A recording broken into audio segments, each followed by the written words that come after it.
এইটা অনেক বড় কই পেয়েছি।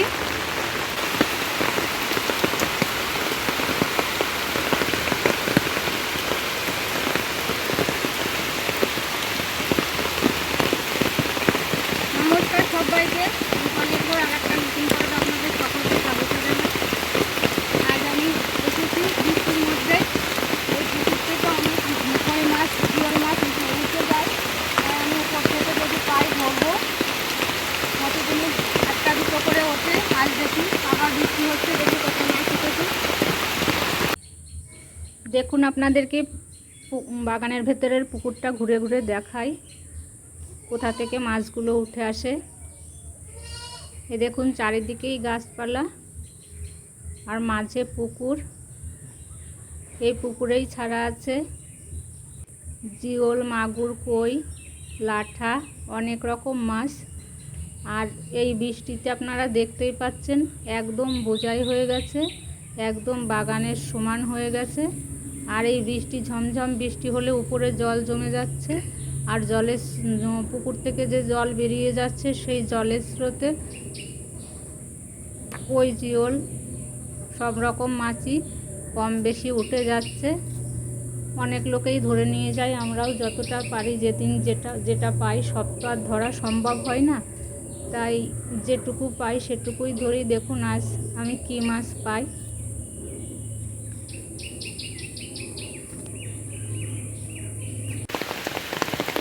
এই দেখুন, পুকুর থেকে জলটা বেরিয়ে চলে আসছে।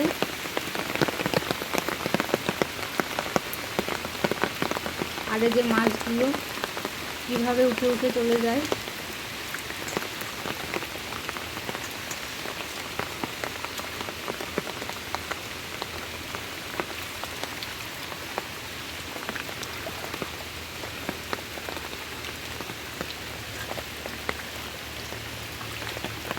এই বৃষ্টিতে ভিজে মাছ ধরতে আমার খুবই ভালো লাগে। মাঝে মধ্যেই ঠান্ডা লেগে যায়, তাও আমি বৃষ্টি পড়লেই চলে আসি মাছ ধরতে।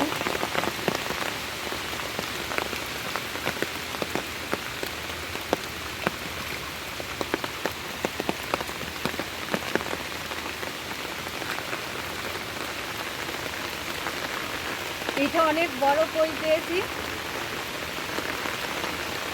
দেখে আর পাই কিনা।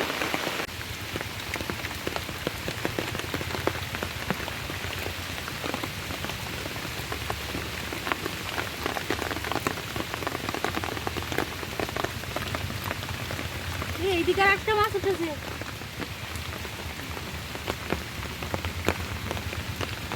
জোরে বৃষ্টি হলে এইভাবেই মাছ উঠে যায়, আর আমরা যতটা সম্ভব ধরতে পারি ধরে নিয়ে যাই বাড়িতে। সব তো আর খুঁজে পাওয়া সম্ভব হয় না। এই যে ছোট ছোট বড় সব রকম মাছই বেরিয়ে যাচ্ছে জলের সাথে।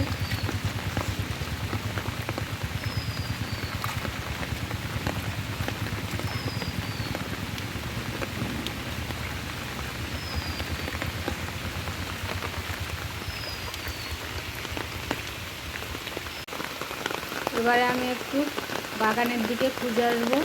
এই জল নেমে পুরো বাগান হয়ে গেছে।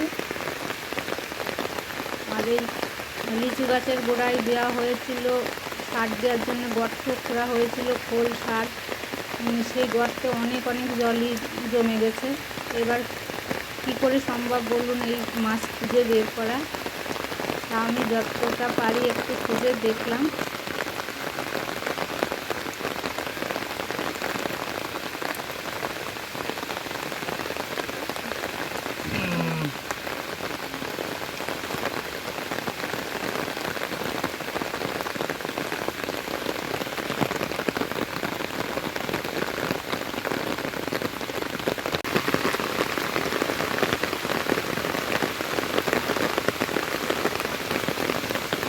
মাছ আমি পেয়েছি, আরও অনেক মাছ আছে, আমি ধরতে পারলাম না সব মাছ। অনেক জল হয়ে গেছে, বৃষ্টিটা অনেক জোরে হচ্ছে, আর সব জলের মধ্যে কোথায় চলে গেল। অনেক খোঁজাখুঁজি করলাম কিন্তু আর পাইনি। এই জলটা যাবার যখন একদিন রোদ হলে জলটা নেমে গেলে আবার পাবো কিনা জানি না, এসে আবার দেখবো। তাহলে আজ এ পর্যন্তই, আগামী পর্বে আবার দেখা হবে। আপনারা সকলে ভালো থাকবেন। এত সময় আমার সাথে থাকার জন্য অসংখ্য